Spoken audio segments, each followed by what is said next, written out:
ये मत भूल कि हम लोग 300 के रोज पे काम करने आए हैं और जिंदगी रही तो लोहा फैक्ट्री में कमा कर घर बसा लेंगे।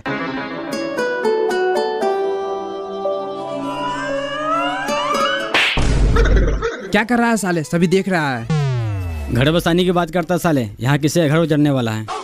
एक्सक्यूज मी मैडम, थोड़ा कैमरा को देखिएगा। वेरी नाइस सेक्सी फूल, इसी तरह मुस्कुराते आगे बढ़िए।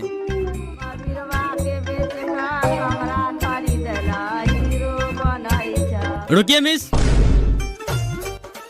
दुल्हे राजा आगे बढ़िए और दुल्हन को पकड़िए।